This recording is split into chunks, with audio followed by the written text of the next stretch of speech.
ಇವಳು ಮಗಳಲ್ಲ, ರಾಕ್ಷಸಿ. ಪ್ರೀತಿ, ಹಣದ ವ್ಯಾಮೋಹದಿಂದ ಹೆತ್ತವರ ಜೀವವನ್ನೇ ತೆಗೆದುಬಿಟ್ಟಿದ್ದಾಳೆ. ಲಿವಿಂಗ್ ಟುಗೆದರ್ಗೆ ಅಡ್ಡಿಪಡಿಸಿದ್ದಕ್ಕೆ ತಂದೆ, ತಾಯಿ, ತಂಗಿಯನ್ನೇ ಪ್ರಿಯಕರನ ಜೊತೆ ಸೇರಿ ಶ್ವೇತಾ ಎಂಬ ಕಿರಾತಕಿ ಕೊಂದು ಎಸ್ಕೇಪ್ ಆಗಿದ್ದಾಳೆ. ಬೆಂಗಳೂರನ್ನೇ ಬೆಚ್ಚಿ ಬೀಳಿಸಿರೋ ಕ್ರೂರಿಗಳಿಗೆ ಪೊಲೀಸರು ಬಲೆ ಬೀಸಿದ್ದಾರೆ. ಮುಂಗಾರು ಮಳೆಯಿಲ್ಲದೆ ಕರುನಾಡು ಬರಡಾಗಿದೆ. ಜಲಾಶಯಗಳು ಬತ್ತಿ ಹೋಗ್ತಿವೆ. ಆದರೂ ತಮಿಳುನಾಡಿನ ಕಾವೇರಿ ಖ್ಯಾತಿ ನಿಲ್ಲದಾಗಿದೆ. ಜೂನ್ ತಿಂಗಳ ನೀರಿಗಾಗಿ ಪ್ರಾಧಿಕಾರದ ಮೊರೆ ಹೋಗಿದೆ. ನೀರು ಬಿಡೋಕಾಗಲ್ಲ ಅಂತ ಕರ್ನಾಟಕ ವಾದ ಮಂಡಿಸಿದೆ. ಮಳೆ ಬಾರದೇ ಇದ್ರೆ ಬೆಂಗಳೂರಿಗೆ ಜಲಕಂಟಕ ಫಿಕ್ಸ್ ಆಗಿದೆ. ಪವರ್ ಶೇರಿಂಗ್ ಪ್ರಹಸನದ ಗುಟ್ಟು ರಟ್ಟಾಗಿದೆ. ಮೊದಲ ಬಾರಿಗೆ ಅಧಿಕಾರ ಹಂಚಿಕೆಯ ರಹಸ್ಯವನ್ನ ಡಿಕೆಶಿ ಬಿಚ್ಚಿಟ್ಟಿದ್ದಾರೆ.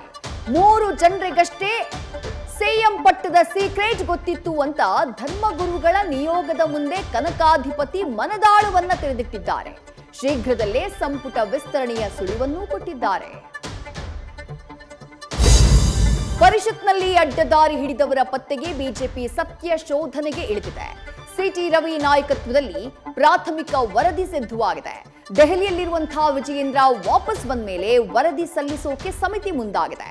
ಧರ್ಮಸ್ಥಳದಲ್ಲಿ ಆಣೆ ಪ್ರಮಾಣ ಪಾಲಿಟಿಕ್ಸ್ನ ಬಿಜೆಪಿ ಕೈಬಿಟ್ಟಿದೆ. ಗೃಹಲಕ್ಷ್ಮಿಯರೇ ಮತ್ತೊಮ್ಮೆ ಅರ್ಜಿ ಹಾಕೋಕ್ ರೆಡಿಯಾಗಿ.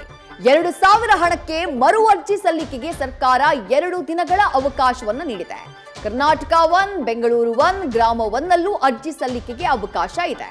ಇತ್ತ ಗೃಹಲಕ್ಷ್ಮಿ ಹಣವನ್ನು ಗುಳುಂ ಸ್ವಾಹ ಮಾಡಿರುವಂತಹ ಆರೋಪ ಕೇಳಿ ಬಂದಿದೆ.